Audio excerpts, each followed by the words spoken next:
a new way to store your Pokemon, a few new starters you can choose in the upcoming X and Y games, and some very mega evolutions. There's a lot of Pokemon news today, so let's check it out. Today was our second Nintendo Direct, specifically catered to Pokemon X and Y. Mr. Iwata was there, along with Mr. Ishihara and Masuda, to bring us Pokemon X and Y news that we'd never heard before, broadcast to the entire globe at the same time. First announced was an application for the 3DS that allows you to store, move, and transfer 3,000 Pokemon in up to 100 different boxes. This program seems very similar to past titles like My Pokemon Ranch and Pokemon Box, but it wants to serve the purpose of sort of this cloud storage for your Pokemon.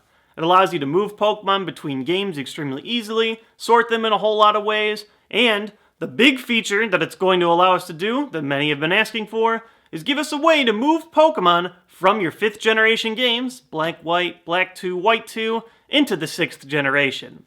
I'm very excited for this. I've got a ton of great Pokemon in my 5th generation games that have kind of been stuck there, and I didn't want to leave them behind on the journey moving forward into X and Y. Now, don't have to be worried about that. This service is going to come with an annual fee, which is new for Pokemon, really, in general. But, in my opinion, if the service is good enough, I am definitely prepared to pay for it every year. I mean, they're planning on having this thing so that you can transfer your Pokemon that you've saved down to your grandchildren. So, if they live up to that promise, I'm extremely excited and really happy that we finally have a universal way to store our Pokemon from game to game. In a twist announcement, it turns out Professor Sycamore will not be giving you Chespin, Fennekin, or Froakie.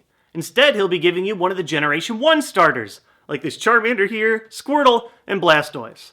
This is really exciting as a player that has played these games all the way through from 1998, and it'll be really cool to go through my journey raising one of the starters that I first played with. The only problem is, Squirtle's my favorite, Froakie's my favorite of the new ones, can't have 2 water types, Poke problems. But by far, the biggest announcement today came in the form of Mega Evolution.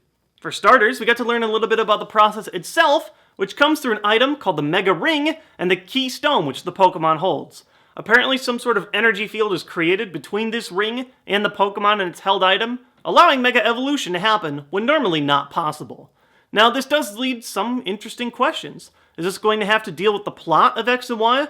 Are these Mega Evolutions some kind of genetic modification like the things that Team Plasma and Team Rocket have done in the past? Very, very interested to see how this plays out in the plot. But if you're like me, you probably don't care too much about the actual process of Mega Evolution, and you just want to see, what are those new Mega Evolved forms they announced? Boom! See these guys? You grew up with them. You loved them. They're messing up my green screen because they have some green leaves on them. All Mega Evolving. I'm done. That's it. That's all you need to hear.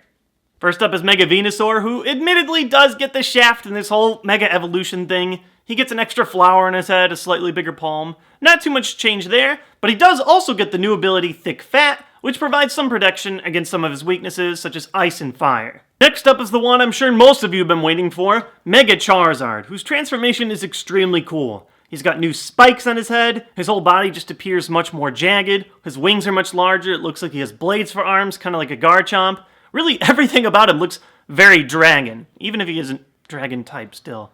I don't know, fire flying, I don't get it. Either way, he looks amazing, and he also gets the ability Drought, which increases fire type attacks, and his Mega Evolution itself is already going to increase his special attack. And last, but certainly not least, is Mega Blastoise. Let's be honest here, most people seem to be agreeing with me. I think Blastoise got the best Mega Evolution. Now yeah, I am biased, Squirtle's my favorite. Yes, I'm wearing the Charmander shirt, just couldn't get the Squirtle one today, couldn't find it. But he's got that third giant Hydro Cannon on top of his head, and what Pokemon says is it can strike targets 6 miles away. You gotta love the people that write Pokedex entries. 6 miles. Such unbelievable. Either way, I'm just so excited to see the original Kanto evolutions seeing some Mega Evolutions of their own. Imagining a 4th stage for the original evolutions is something that I've been doing as a kid, really since 1998. So over 15 years later, Pokemon is once again pulling out all the stops, trying to bring back our childhood, but refreshing it in a fun and new way. I'm really excited for these new evolution starters, but you guys, let me know what you think. Do you think that this is tainting the old formula, or are you just so excited to see your favorite old Pokemon in a new light? Either way, I'm so excited for X and Y. It is basically a month away now, and I just cannot handle the anticipation. If you like this news video and want to know when I'm making more of them, you can click here to subscribe to my channel. I make videos about all things Pokemon, and trust me, once X and Y hits, we are going to have so much to talk about.